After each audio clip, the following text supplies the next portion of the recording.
she was good, she was very, very good. But when she was bad, she was Veronica.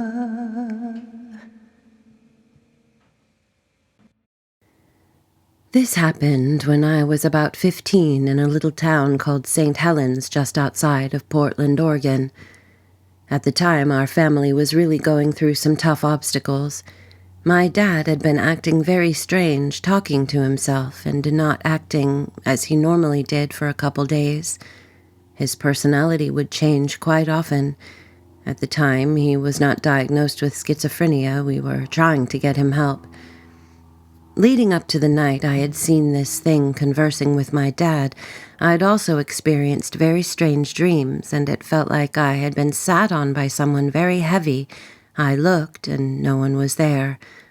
My brother had seen something he called the garbage man on numerous occasions.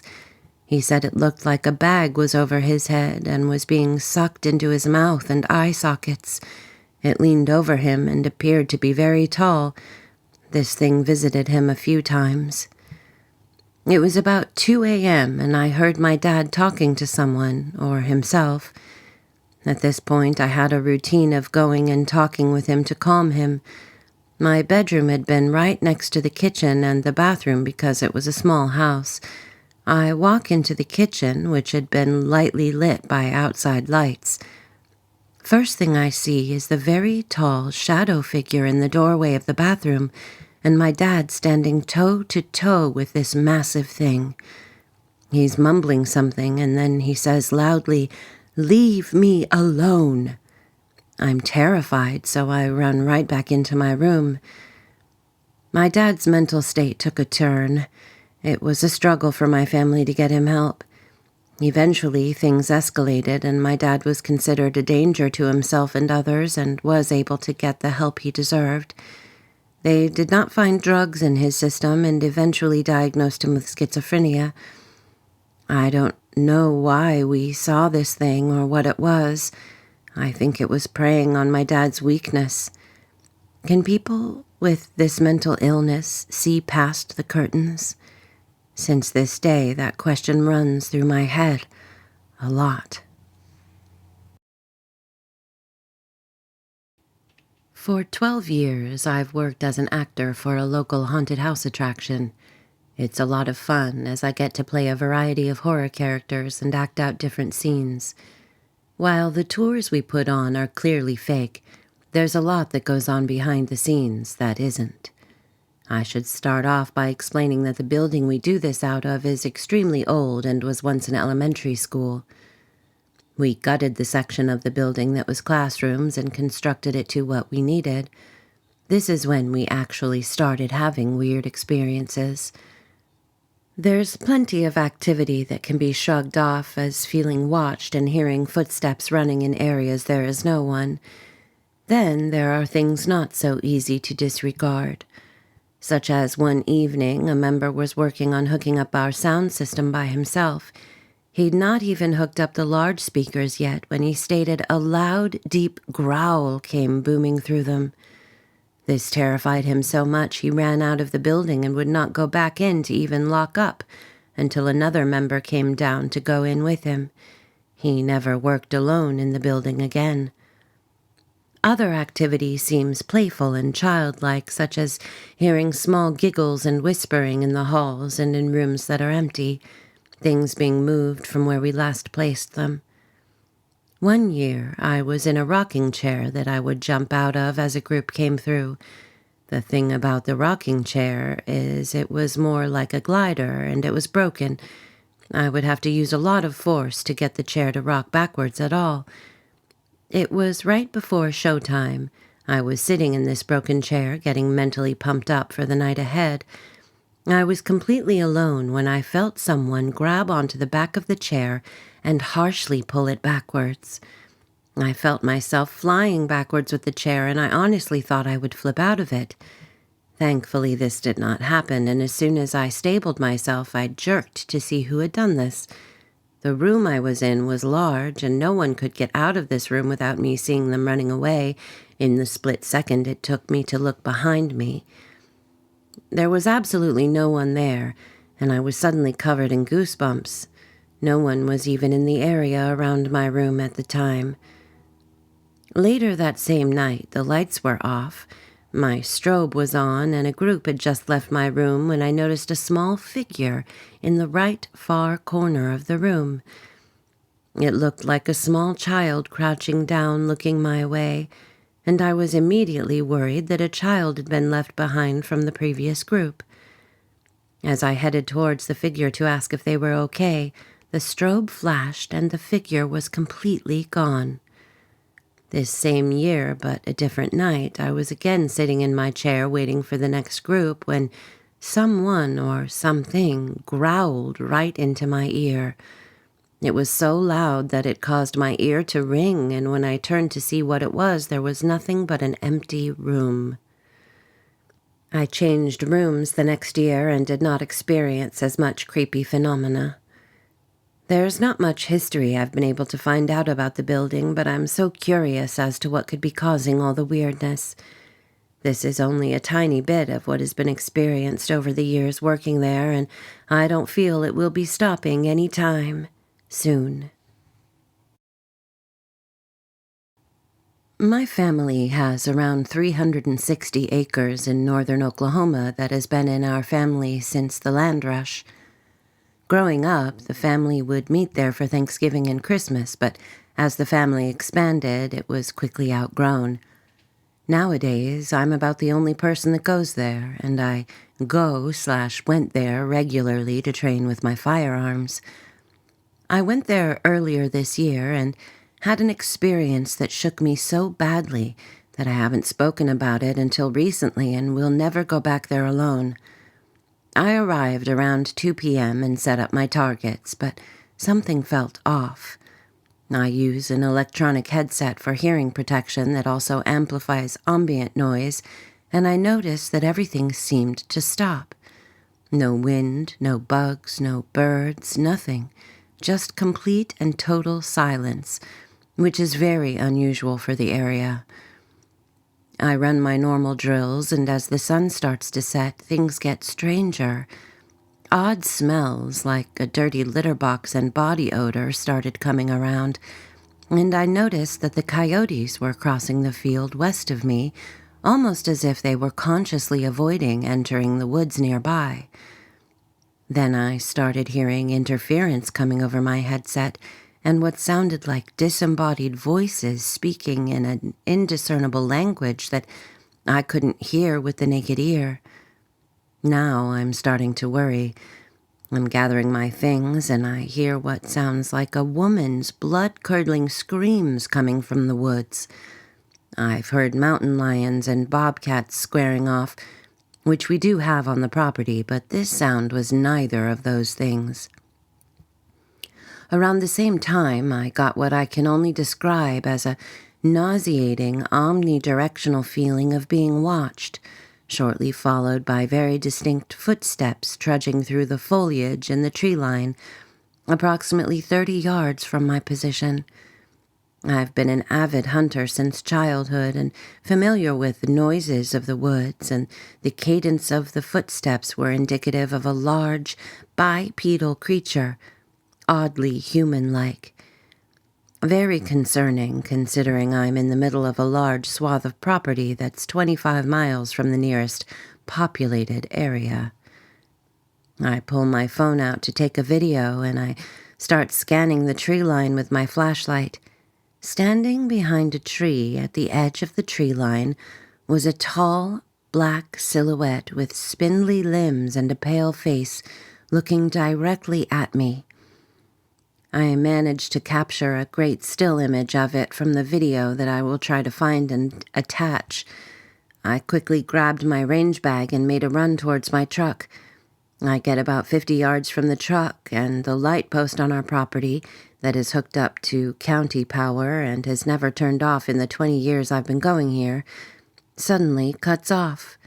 Now I'm blindly running in the direction I believe my truck is in while I hit the unlock button on my fob to find the lights. I get in my truck, speed off, and as I'm watching in the rear view, the light post turns back on. I apologize for the long post, but I'm finally ready to get this out in the open for interpretation. I tend to think of myself as a rational person who doesn't necessarily believe in the woo kind of stuff, although my mother described me as being sensitive and somewhat gravitated towards energies as a child, hence why I found this sub to ask. I was doing everything I could to rationalize or come up with a reasonable explanation for the things I was experiencing, but I have no explanation.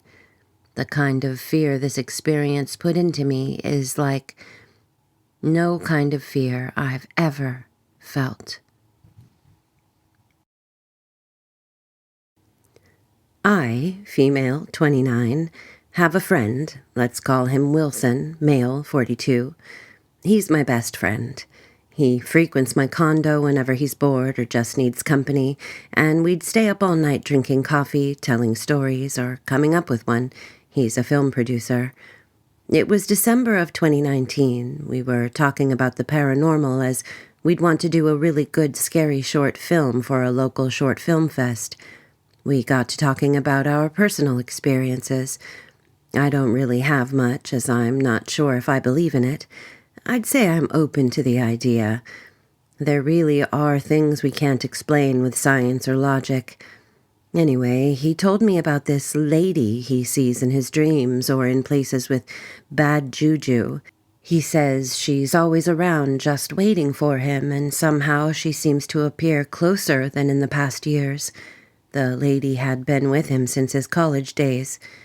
Then he says he feels like she is coming for him and his time is near. We both fell silent and then laughed it off. Then COVID came. He got it during the first wave when COVID was at its most potent. He called me when he was at the hospital. I can't really visit him since there were strict protocols during that time. All we could do was exchange voice messages. He survived it the first time. We were both happy, of course. I told him we will celebrate as soon as restrictions ease. There were lockdowns in our country. A month after, he told me the lady is a lot closer in his dreams now and that he's afraid his time would be any time soon. He passed away a couple of days after that message. I miss him every day. When I was 17, I was house-sitting my parents' old house that was a semi-detached Victorian property. I think it was built in 1896. One night I was doing the pots, and I heard 3 distinct knocks at the back glass double doors. We had neighbors who had the same at the back of the house, and I assumed the homeowner was drunk and lost his keys or something, and the joining wall was very thin. So I ignored the knocks and carried on washing up. Then I heard the knocks on the window in front, so I went and grabbed the golf club and went out to investigate. There had been loads of garden break-ins in the area. I thought I was getting robbed and they were fucking with me. I went out and nothing was there, so I went in, locked the door and finished the pots, watched some telly and went to bed and took my dog with me. I woke up at 2 a.m.-ish with a black shape hovering over me, and I passed that off as my eyes playing tricks because of the dark and went back to sleep. I woke up to find all the doors and cupboards inside the house were open, all electricals unplugged and disconnected, all my posters pulled down, drawers pulled out, things stacked up that shouldn't be. I was covered in scratches, and my dog was terrified. Over the next week, I heard stomping footsteps, glasses were being thrown, rooms were going freezing, my phone kept cutting out, doors would slam, some would lock, objects would go missing, and then, out of nowhere, I convinced my friend to stay with me because I was fucking terrified, and when we got to my house and went into the kitchen, those same double doors I heard the knock on were wide open. Those doors only ever had one key, which we had kept in the lock on the inside, and for them to be open would require the right-hand door being unlocked and opened from the inside, and the left-hand door having the latches undone and the door pushed open. The only 3 keys to access the property were mine, my parents, who were on holiday on the other side of the country, and my grandparents, who were out of the country. I still cannot explain what happened to me that night, but that claustrophobic feeling that whatever it was always in the room and almost felt like it was waiting was absolutely terrifying. It's now 11 years later, and 3 knocks on any entry point to a house brings so much anxiety.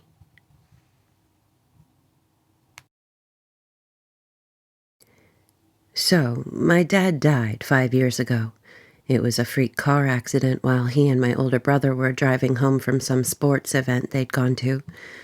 My dad was larger than life in every sense of the word. He was 6 feet 8 inches tall, covered in tattoos, and had this laugh that I swear you could hear across the country. He and his twin brother, they were identical, played so many pranks on us while growing up that we sort of just got used to it. That has not changed. Only now, dear Dad has the final laugh. The night of his funeral, my uncle and I were sitting together in the backyard. Uncle was telling stories about Dad and some of their wild teenage years, and I remember so badly wanting to hug my dad. All of a sudden, my uncle and I hear the unmistakable sound of my dad laughing, followed by the back door slamming shut. Uncle and I stared at each other wide-eyed and then burst into laughter. Because, yeah, that's my dad for you. The door, in case you're wondering, turned out to be locked from the inside. Uncle and I were the only ones home at the time outside of my Rottweiler, Beast, who cannot lock deadbolts, and it took an hour for us to find the spare key. My dad liked to move our spare key around because it makes it harder for robbers to find.